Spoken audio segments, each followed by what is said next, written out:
Uh, Hi, Greg. Great to have you here with us. Thanks very much, CT. It's great to be here and happy to be of assistance. So maybe you could give a little bit of an introduction for the people who are watching this video. Tell them a little bit about who you are. Sure, CT. Look, I've been involved in public affairs and government relations work for about 35 years now. I'm a former ministerial advisor in the Hawke and Keating governments going back many years now. And since then, I've worked in a variance of in the corporate sector, private consultancies, have had my own consultancies, and now I work very closely with the alcohol industry and here in Australia, particularly in the distilled spirits industry. Well, I have to say that's something that's near and dear to every Australian's heart. So we thank you for that. Tell us a little bit about the Australian government recently passed a massive stimulus package in response to the pandemic. So maybe you could talk to us a little bit about that. Describe what's in it and what are the major themes there. Sure, CT. Well, look, this is, everyone uses the term now, this is unprecedented times. And it's really interesting from a public policy point of view that this government, a free enterprise government, has turned into a socialist government, basically, in two things, as the Prime Minister has said, to really keep, it's a health issue and it's also an economic issue. You know, the government they've thrown everything at this crisis at the moment, because the economy has to keep on going. And I think everyone, I haven't seen anyone who said this is not the right thing to do. It was necessary to do. So what the government's done, they've announced a number of stimulus packages, financial assistance, broadly in two themes. Firstly, for business, and secondly, for individuals. Importantly, for business, there's a number of components to that. It's actually framed in four parts to keep employees on the payroll. There's a JobKeeper payment. Yep. There's a boosting cash flow for employers so that they can actually keep paying their employees and keep the machinery of the business going over. The last thing the government wants is for all these businesses to fall over, because most of them would not be able to get up and running again, and then the lead time to get them up and running again would be enormous, and that would stretch the economic pain out for many, many more years, possibly. Yeah, yeah. There's also temporary relief for financially distressed businesses. So there's been an extension on the creditor limit if people have fallen behind in their payments. There's been a reduction in the time for creditors to serve for bankruptcy. They've been extended out as well. And also there's been an increase for the instant asset write-off. So investment opportunities that businesses want to do, there's increased investment write-offs, and there's also investment incentives, which the government have also introduced. And on top of that, very importantly, from an educational point of view, within businesses, there's a support for apprentices and trainees as well. So all of those, all the information about those is all on the government website, aus.gov.au, and people will be able to access it. Now, the second point of that is there is obviously support for individuals and households, and you can see how the government's adjusting to that, because only yesterday, an unprecedented, again, that term, $1.6 billion investment in childcare for the first time in this country, absolutely free for people who want to have their kids minded, and that needs to keep going. So those people can keep on working. A lot of those people are going to be in the front line for health services. So a raft of support mechanisms there for individuals and businesses. The interesting part, and that's the part that's been talked about only overnight and today, is how you wind this back and how long this will be in place. There are no sunset clauses in any of these packages at the moment, so we really are in uncharted waters. So let me ask a question, because there's a rich history, I think, in Australian government at all different levels, both at the commonwealth level and at the state level, of commitments will be made.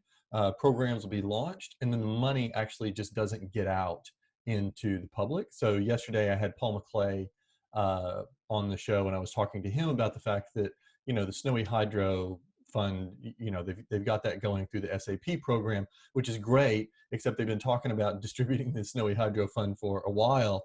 It's not the first time that they've talked about that. And so it's one thing to announce billions of dollars of aid, but do you actually think this is going to get out into the communities? Look, I think it will be. And I think all the mechanisms for the deployment of funds has been streamlined, and I understand that they are being, this is one of the reasons why the government didn't want to go down the path of the UK and introduce a 80% subsidy for all wages, because the mechanisms just weren't there to do that. The UK government, that's going to take them months to get that into operation. What the government needed to do was actually get everything moving quickly. So you had to use the existing platforms to actually get the money out. And I understand that that's going to move extremely quickly at the moment, and will start to happen like next week. It's interesting you mentioned that Snowy 2.0. There's a group of people who are advertising in the media today to actually say stop the funding for that, because they don't think that actually is a worthwhile project at the moment. They're saying divert that money to other programs to keep businesses going and to actually boost the economy and other projects that need to come down the line and continue after we get through this crisis. Yeah. Okay, well, that's interesting. So tell me, if you're a small or medium-sized business or business owner, so what do you reckon is the best way to access the money? Oh, look, it's just a matter of going on to, and I know, from personal experience, our own family, where we've got members of our own family who own small businesses that have been shut down. They've gone immediately back onto the websites. They've registered for the assistance that's available, and that's starting to happen. In terms of individuals, if you're already a Centrelink recipient, that will happen automatically. If you're a not-for-profit or a charity organisation, when you lodge your next BAS statement, it'll recognise that who you are, and the money will then start to flow from when that's due in the next quarter. So look, it should be fairly easy and streamlined. But I also am aware that there's a large number of public servants, both federal and state, that are being now redeployed within the public service to actually be. Our own daughter she's a policy advisor in the Attorney General's Department in Canberra. She's now been redeployed to a call centre to actually answer these questions where people are going to be phoning in and wanting assistance. So really, they really have changed the operation of how the public service is operating, and I think people are going to find it quite accessible. There will be obviously glitches, but I think they're working their way through it, and as I said, they're throwing everything at this as they can. Fantastic. So how will this impact other programs that are already operating? So you mentioned a moment ago Snowy 2.0, and they're, some people are talking about reassigning those funds or diverting those funds. So what do you reckon about other existing programs? Like, I'm thinking about infrastructure programs like North Connects and things like that. Do you reckon it'll impact them? It'll speed them up? It'll slow them down? What do you think will happen? Look, I think if anything, it'll speed them up. I think that from a state government, a lot of those projects have been done by state governments, and the amount of money that is being borrowed so the government is basically going to have to borrow all this money, and the cost of borrowing money is at an all-time low. So, and prior to this crisis happening, the Reserve Bank and the banking institutions, the financial sector, was encouraging the government to borrow as much money as they can to actually get these infrastructure programs going. So you would think, and I've been talking this week to the New South Wales government, projects like the West Connects, the Northwest Connects, and all those other projects, they will continue, and they'll actually, if anything, they'll be sped up. The other thing that's going to happen is there is going to be a large employment force out there that, unfortunately, there will be a lot of people that actually won't be able to go back to the jobs that they had prior to this happening. Right. And so therefore, the unemployment rate is going to be quite significant, and there is going to be the opportunity to employ a lot of people. Now, those skill sets are going to be obviously different, but certainly the workforce is going to be a lot greater. So you'd think that the governments will actually keep on doing this. As I said, the actual rate of borrowing money at the moment is so low, it would be folly for the governments not to borrow as much as they can to invest in these infrastructure projects. And this is exactly what happened after the Great Depression, after the Second World War as well. They moved into major employment works. The Sydney Harbour Bridge was a major capital infrastructure work that was done by the New South Wales government during the Depression. That's a classic example, and I'm sure that's what will happen now. So that's what we're looking for, is a second harbour bridge. I can't wait to have that happen. Well, there's plenty of big waterways around to do that. So that's true. We could do it over the heads or something like that. That would be good. Something like that. Yeah. Yeah, that would be the eastern suburbs would love that. So, is there anything else that you think we ought to talk about in relation to the government's response, financially speaking, or the money they're throwing at this? Look, thanks, CT. Look, what I said before, this is the political landscape has shifted enormously over the last couple of weeks, and it's moving so quickly. So look, it is going to be a challenge for the government to actually wind back, it being a free market government and a philosophy, to wind back these programs, and that's going to take a while to do that. That is going to be a challenge. And then the great challenge is this is what happened to Winston Churchill in the Second World War.